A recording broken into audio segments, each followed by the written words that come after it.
Everything we do as a society should be focused on improving the future, to make the world a better, fairer and safer place to live.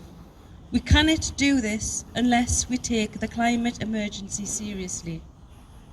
In the last election, the Labour Party had a forward plan for the climate. The Green New Deal was one of the most excited policies that I was willing to happen, and it went down really very well on the doorstep. It promised to transform our economy in order to prioritise the environment and to eliminate the deep-rooted inequality that exists in society and indeed across the world. It was a policy that offered genuine solutions to the crisis, one that put people before profit and the environment before big business. Even though we lost the election, it's vital that the commitment to tackling the climate crisis remains.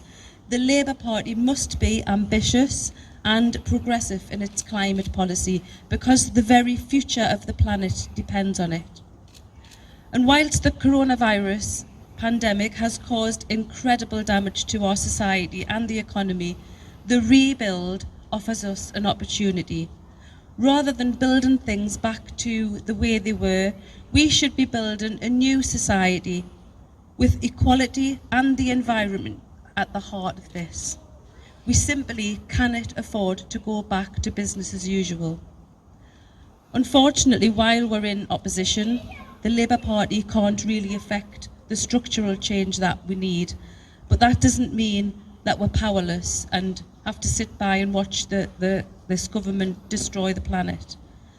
But in order to force change, we must keep the pressure on this government and keep them accountable and honest. We must make them listen to the concerns of millions of people in the UK who know that we're running out of time to tackle the climate crisis.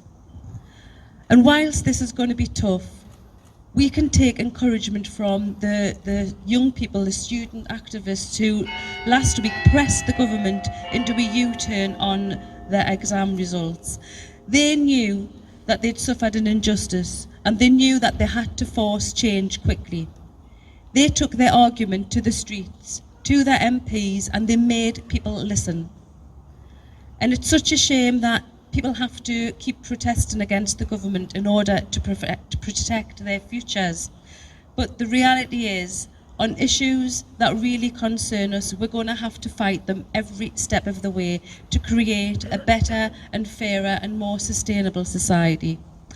And I'll keep pushing the government to improve their approach to the climate. But in order for them to really listen, we need sustained pressure from the public. The government listened to the students not because they had a desire to do the right thing, but because they feared the political damage it would cause. And as I said to the young people last week, when the government try to take away your future, you threaten to take away theirs. So keep protesting and make those people in power listen. Thank you.